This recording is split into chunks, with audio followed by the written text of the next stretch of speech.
The solution of Nigeria problem is to divide the country. If you like, believe in one Nigeria.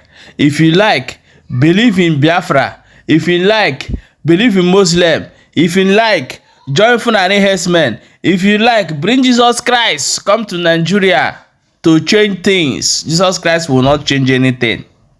Bring Mohammed. Come to Nigeria to make Nigeria better. Nigeria will not change anything. The Muslim agenda is to Islamize the country. The Christian agenda is to pray to their God every day. Then the best solution for all this whole problem that is happening in Nigeria today is to divide the country. Let the Biafrans go. Let the Arewa go. Arewa Republic, let them go. Then the Yorubas or Yoruba nation can be with Nigeria, Arewa, and make one Nigeria, but let the Biafrans go to save life. If not, you see this way they smell, or this game where they want play on 20 will determine the future of this country. But one thing that I'm telling the Igbos, if you people stay for soap, for river, and soap enters your eyes second time, that means you will never get this opportunity in your lifetime again to resistance of the Igbos to make things right. Because they will tell their children, they will tell their children, they will tell their grandchildren, they will tell their great-grandchildren, they will tell them what they have done to marginalize you, to keep you in one spot. And this thing will go on for a very long time. Then while we are busy, they're praising you. You are business mindset, you are the developer, you are this, you are that, and your head is swelling up. You will go to their villages and start building and start. When they tell you to go back home and build your home or fight for your freedom, you say, no, I'm okay here, since you can wake up and go to your normal business and come back. And when you talk of things concerning the politics, they will put you behind the door. If you talk, no, this one is marginalizing also, they will arrest you and tag you terrorists. So my people, I want you to listen for waiting this our brothers talk. Listen very, very attentive. These two are brothers, they will hit a very strong point that you will like in this video. And I want you to share the video. Share this video as long as you watch the video to the last. Share the video. If you're watching this video, I encourage you to share this video, and this is my own personal opinion. With the way things has transpired in Nigeria, I want to make this clear. Nigeria would never work and can never work with the Igbo man involved in the entity of called Nigeria. Every evidence, every fact has revealed this. There's no way Nigeria can work with Igbo people in it. And let me say this. If you like one Nigeria, if you are a Yoruba man, if you are an Hausa man, if you are an Ijaw man, if you are an Shekiri man, wherever you come from in Nigeria, I want you to bear this behind your mind, or bear this in mind. No Igbo man hates you. No Igbo man or woman hates you. The only thing an Igbo man hates is the injustice being meted upon Igbo people in Nigeria. Another thing an Igbo man hates is marginalization of Igbo people in Nigeria. And one thing again an Igbo man hates is the inequality in the treatment of Igbo people in Nigeria. Now let me say this. Nigeria was formed to self-destruct. Whoever created Nigeria, Lugard and all his cohorts that created Nigeria, saw a time where Nigerians would be fighting each other. It has happened before in the genocide of Biafra 1967 and 1970. And that blood of Igbo people that was shed in Nigeria is still crying until today. There is nothing anybody can do to salvage Nigeria. There is nothing. Jesus Christ, Yeshua Mashiach, can never come down to salvage Nigeria. It is not possible.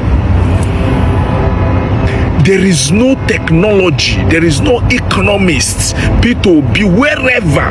Nobody can salvage Nigeria. Nigeria is an Awala. Nigeria, with Igbo people in it, is a deity that has drank blood.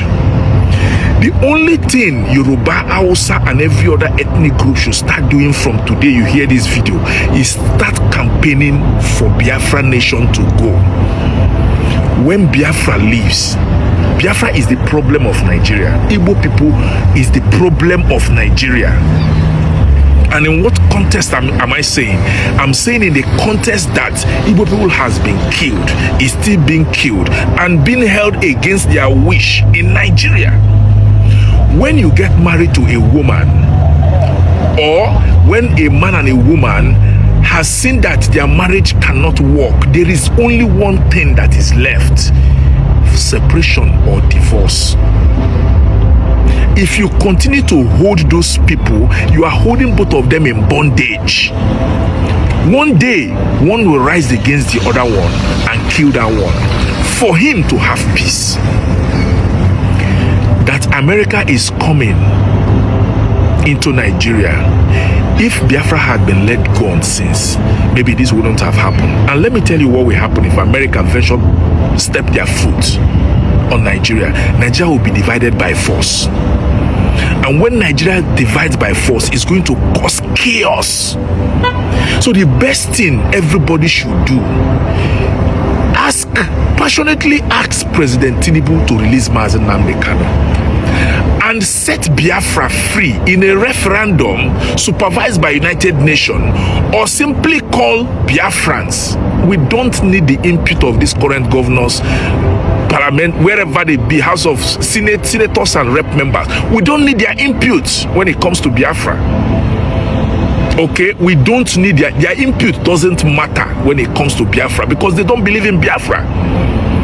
It is the people of Igbo extraction or Igbo nation or former Eastern region that believes in Biafra, of which, if you conduct a referendum today, it will be 99.9% victory.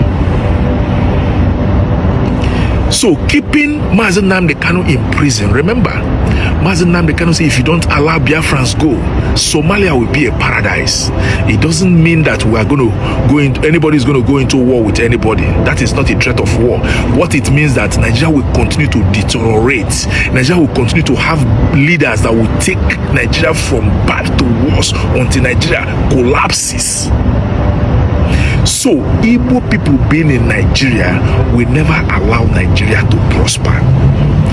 If you saw what happened in court today, you see Mazi Nnamdi Kanu speaking, then you are short-sighted. The blood of over 4-something million people were speaking in that man alone.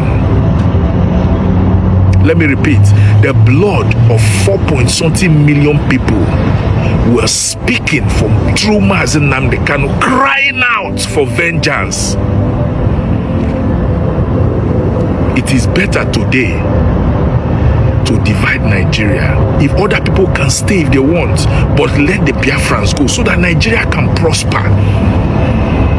Start the campaign today for Biafra to exit peacefully.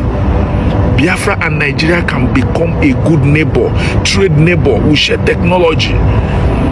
But to remain as one, it's not going to happen.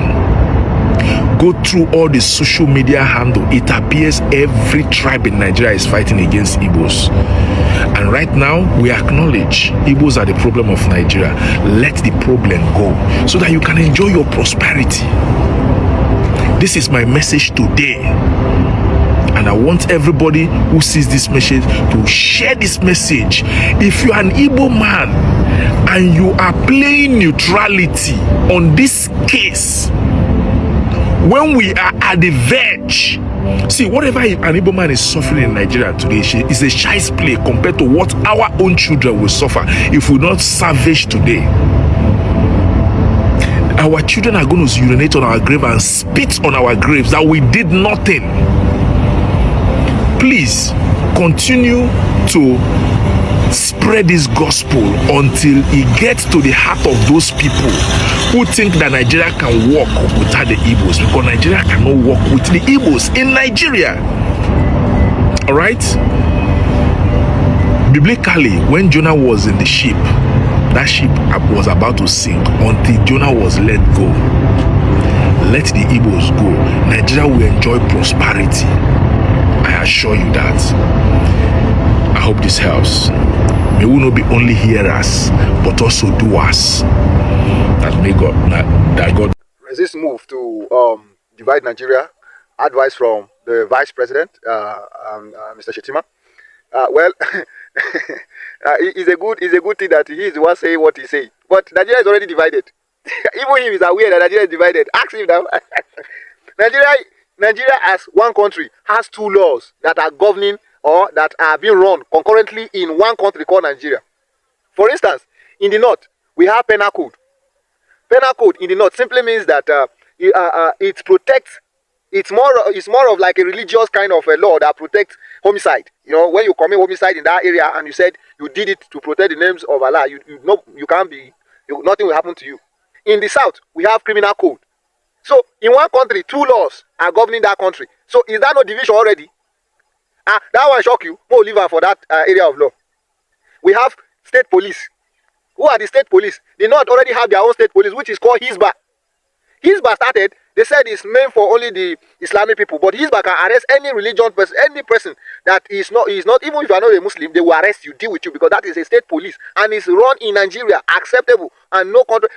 There was a video that popped up that a particular man came out to cry that the Sharia court have almost taken over his shop, until when the outcry was high, very dark man came into the matter. That was when they released the guy's shop for him. In one country, two laws. How do you justify that? Okay, the third one, the military wings, the Boko boys, the Fulani terrorists. These are the military wings in that angle. And you see, the so-called clerics cannot come boldly and defend or condemn what these terrorists are doing. They would rather tell you that there was, I think, one of these clerics, a prominent leader in the north, he said, killing Boko Haram is like you are killing, because Boko Haram are their northern brothers. So if anybody that kills them is killing their brothers. Isa Pantami, the former minister, is the minister of communication, he was so high defending this terrorist. So if you are talking, and it's on record, it's not like we are just making it up. You can Google it. So Nigeria is divided. There's no way you are going to say it is time for us to come together. Nobody is coming anywhere together.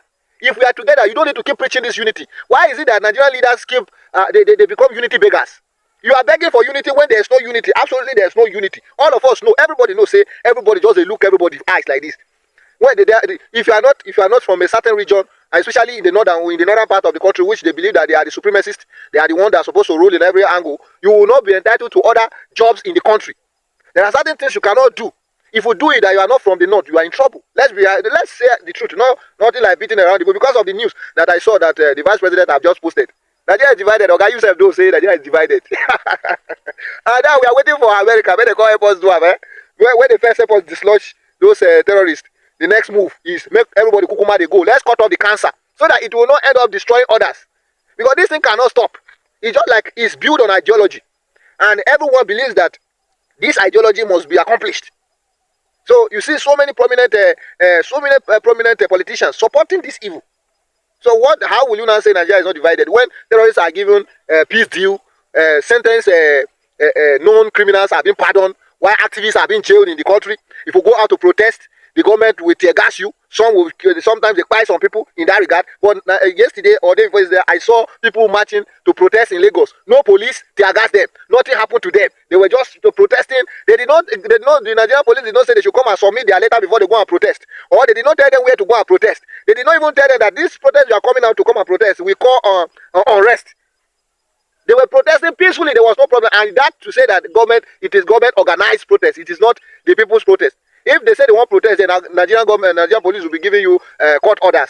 In democracy, you are telling people not to protest. And when we did not protest, the matter don't reach where we are not in control. You are now calling people to come and sympathize with you. When we go out to even air our grievances, you don't want to listen. And now you are begging people to come and unite with you so that we will now join hands and say Americans are lying. Lying that we are on ground zero. We they see what thing they go on. So at the end of the day, when we succeeded coming together with you and deceiving ourselves that Americans are lying, when they leave, then reality.com, we'll go back to the factory setting, Abi. Okay, check out well, you don't divide, I don't divide. This one we are just living on a borrowed time. I'm telling you, that's what it will happen. Please do well to share this video and let it get to everyone. Thank you for watching and God bless you all. Sometimes irritates me when I go to the live stream of some people on TikTok. You see them sitting down and talking nonsense. You see somebody will sit down and supporting evil that happened in Nigeria. Somebody that's supporting this whole thing that is happening. If you feel comfortable, then I come to realize something. This person that sit down and embracing what is happening in Nigeria, let me tell you the truth. They are frustrated. Nigeria frustrated them and they flee the country. Most of them are still in the country. So they reach there, they decide they are not coming back home again. They will die and they want them to bury them there. So they will support every evil that is going on in the country. And some people think they are doing good for that country. So when you see them talking on TikTok, don't be carried away. Those people have frustrated. They hate the country. They are doing. Nigeria have happened to them once, and they want do anything to support the evil, so that the country will keep on going through pains.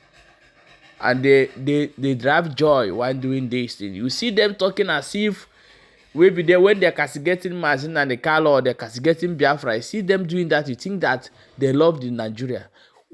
When something happen, as they are killing the Christians or as they are buying people in the north, you will not see them talk about it. Go and verify all of them. You will not see them come outside and make video and condemn it. But when somebody come and condemn it or talk something that okay, let us go, you will see them attacking that person because they don't want those pains to stop. This is what is playing on in Nigeria. So anytime you join a platform, anytime you join a group, anytime you find yourself, be careful. You are joining people that is frustrated to contribute to their own intention, and the people will say yes, the Igbos are the problem, yes. Nigeria don't happen to them, and they got no choice to support the evil that is happening in Nigeria. Go and verify this thing that I'm talking. Most of them, before, they are benefiting in one way or the other in the system. Either they are in Biafran side or they are in Nigeria side, or they support one politician or the other. But once that stop, then that side they are before, maybe they have problem, they kick them out, they will not turn to the enemy of the other side. This is what is happening. This is pure what is happening. I've done my own investigation and this is the result. Please share this video and drop your own opinion in the comment section.